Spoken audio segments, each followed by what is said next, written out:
The Law of One is kind of like the Tao Te Ching or the Shakespeare. Maybe that's another way of looking at it, or the more ancient time, the Sanskrit words, where something that's been said can be interpreted in many different ways.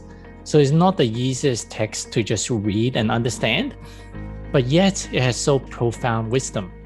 For those of you that have not heard about the Law of One, it's basically three people that came together to channel an entity group called Ra. And Ra is a sixth density being. And when we say being, they got something called like a social memory complex, which is like a hive mind, a collective mind. So once we pass the third density, we're no longer siloed in our thinking, that what I'm thinking is what you're thinking. We regain our telepathic power.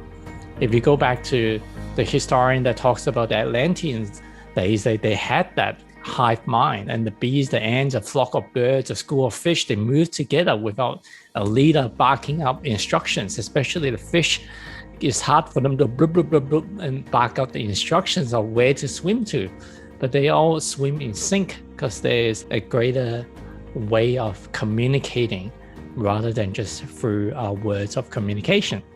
So Ra basically works together with these three people, Dawn, Carla, and James, to channel the content through over 106 sessions. And this is between 1981 to 1985. So within each sessions, people will ask, well, Dawn will be the person asking the questions. And so overall, I think there's over 2,000 questions that's been asked, from anything from UFO to what happened in Egypt, to the pyramids, to why are we here? Where are we going? What's our purpose? How do we transcend the difficult times? And so much more.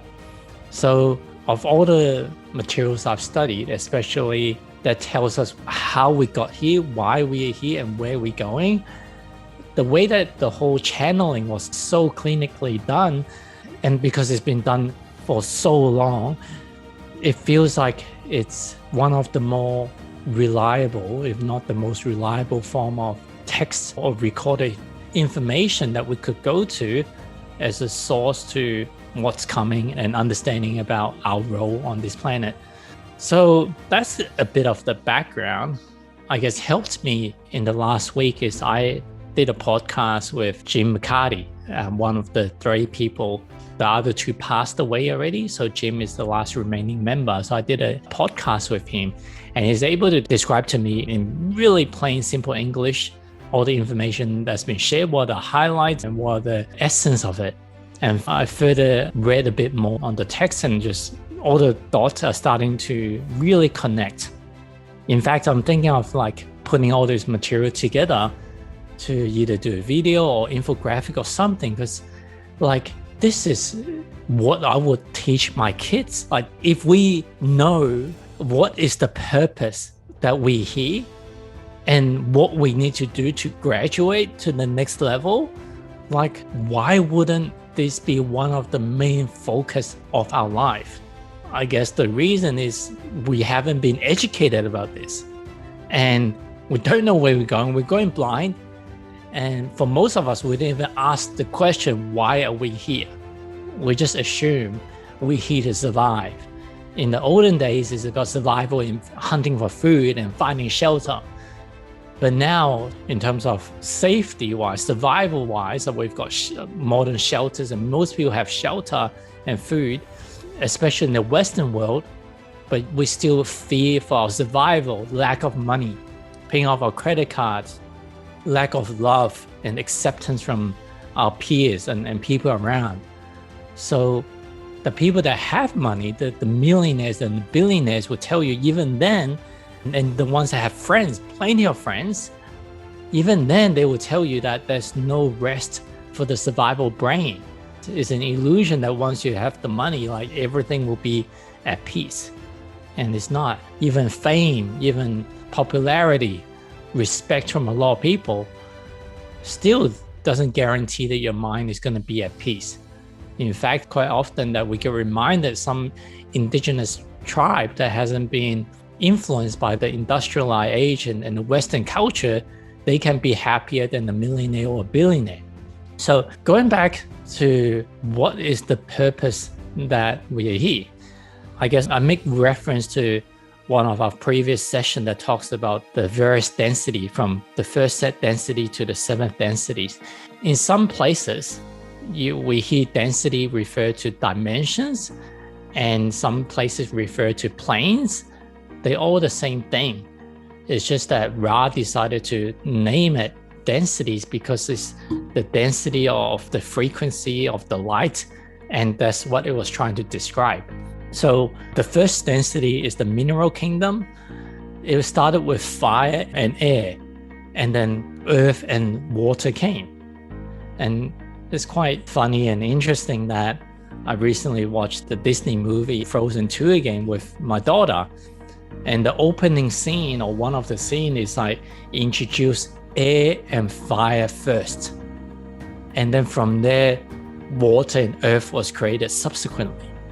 So they must have drawn the same inspiration as, I guess, what we came to. And I don't think it's just the law of one. Maybe some other indigenous culture also knew about this as well. So we came from the mineral kingdom to learn about awareness. And then we evolved to the plants and the lower animals kingdom, where we learned about self-awareness. And 2 weeks ago, or 2 or 3 weeks ago, we talked about plants having consciousness and all that. So plants are living beings, but so are rocks and sand and air and water. And then we evolved to the third density, which is the density that we are here now, that we have consciousness, but we also have the veil of forgetting, which is why we're here. We basically wiped that memory prior to what happened to us before we incarnated on this planet. So that makes it difficult to understand or know where we come from. But when you become awake, you will see clues, if you do really want to search for it, from the indigenous culture to various texts that's describing people having near-death experiences or channeling information. They all pretty much say the same thing, that we are not just this physical life form. We are beyond that. We don't die.